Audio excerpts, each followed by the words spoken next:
Hello दोस्तों, नमस्कार। Welcome back to my channel. आज हम शुरू करते हैं मैथ क्लास 10th का चैप्टर 2.1।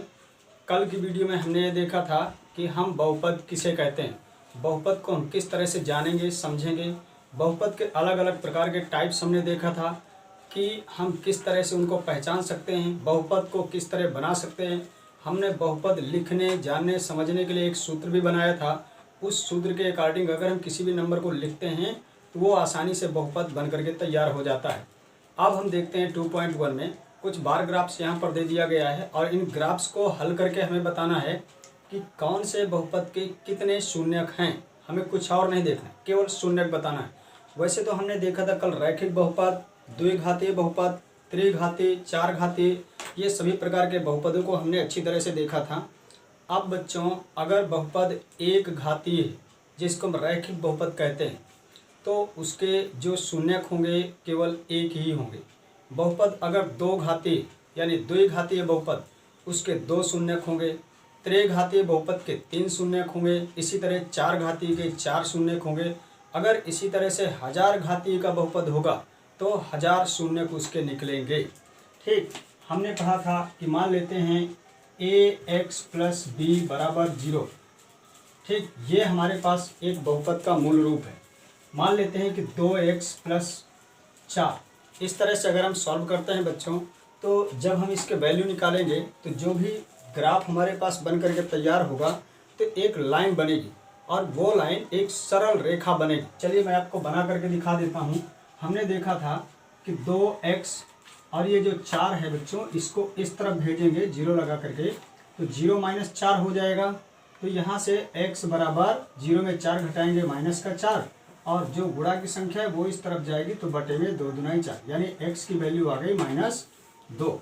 ठीक, तो इस तरह से हमारे पास एक वैल्यू निकल करके आ गई। या हम चाहें तो इसको डायरेक्ट भी सॉल्व कर सकते हैं कि x बराबर -b/a। तो यहाँ से x बराबर b की वैल्यू आप देख रहे हैं कि 4 है, इसके पहले माइनस, और a की वैल्यू 2 है, 2 दूनी 4। बच्चों यहाँ -2 हमारे पास आ चुका है।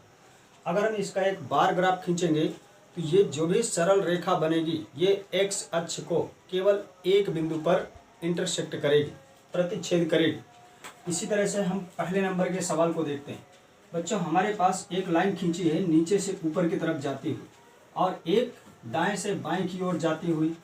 तो ये जो लाइन हमारे पास खींची है y अक्ष को हमें बिल्कुल भी नहीं देखना है, क्योंकि हमें y का मान निकालना है। तो y का मान तभी हमको मिलेगा कि कौन सी कर्व रेखा x अक्ष को कितने बिंदुओं पर काट रही है।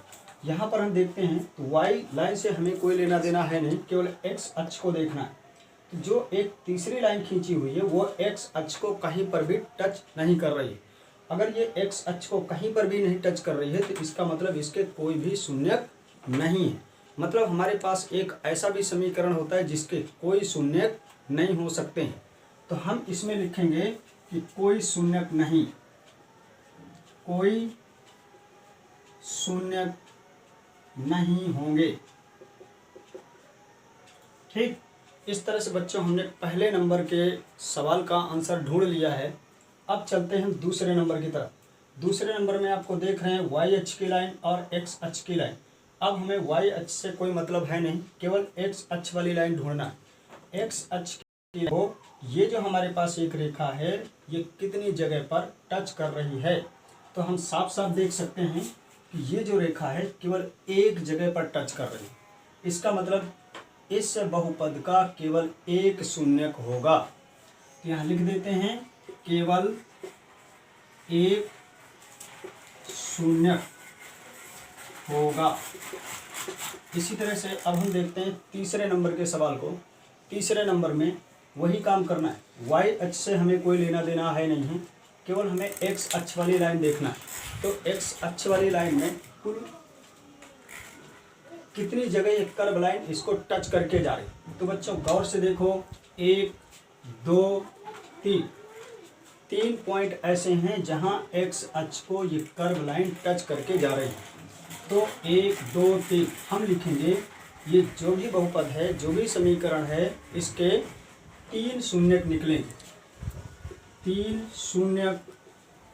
शून्यक होंगे। ठीक, यहाँ पर केवल 3 शून्यक हैं। अब इसके बाद चौथे नंबर सवाल में देखते हैं। यहाँ आप देखेंगे एक्स अक्ष की लाइन हमारे पास सीधा दिख रही है। यहाँ 1 2 दो जगह ये लाइन टच कर रही है, तो हम लिखेंगे कि 2 शून्यक होंगे, 2 शून्यक होंगे। इसी तरह से बच्चों इसको देखते हैं, थोड़ा लेंदी लग रहा है लेकिन हमें केवल पॉइंट गिनना है। एक जगह यहाँ टचिंग है, 2 3 4, तो इस तरह से यहाँ 4 शून्यक दिख रहे हैं। शून्यक से ही हमको पता चलता है कि ये जो समीकरण है बहुपद है वो कौन सा वाला बहुपद है। अगर 4 शून्यक है इसका मतलब ये 4 घातीय बहुपद रहा होगा। तो यहाँ लिखेंगे 4 शून्यक हैं, 4 शून्यक। इसी तरह से यहाँ देखते हैं, देखो लाइन को क्रॉस करे या नहीं, केवल लाइन को टच करे तो शून्यक का पता चलता है। एक बार यहाँ, एक बार यहाँ, एक बार यहाँ, इस तरह से हमारे पास 3 जगह 1 2 3 यानी 3 जगह एक्स अक्ष को ये कर्व लाइन टच करती हुई जा रही है। इसका मतलब ये 3 शून्यक वाला बहुपद होगा, और 3 शून्यक वाला होगा इसका मतलब ये त्रिघातीय होगा। हमें ये तो नहीं बताना कि ये कौन से घात वाला समीकरण है, कौन से घात वाला नहीं है, हमें केवल शून्यक बताना है। तो 1 2 3 लिखेंगे, 3 शून्यक होंगे। तो इस तरह से बच्चों हमने इस सवाल को अच्छी तरह से सॉल्व कर लिया है। अब आप और भी प्रैक्टिस करिए, इस तरह के सवाल बनाइए। चलिए मैं आपको एक HW के लिए देता हूं, आप उसको सॉल्व करिएगा और बताइएगा कमेंट में कि क्या आंसर होता है और उस समीकरण के कुल कितने शून्यक होते हैं। ठीक, चलिए हमारे पास एक y अक्ष की लाइन है, एक x अक्ष की लाइन है। ये हमारे पास y है, ये y डैश है, x है और x डैश है, और यहाँ पे ये हमारे पास एक सवाल है। अब आपको आंसर दे करके बताना है, कमेंट में लिखिएगा इसका क्या आंसर होगा। और अगर वीडियो आपको अच्छा लगा हो तो बच्चों लाइक शेयर और कमेंट करना बिल्कुल मत भूलना। धन्यवाद।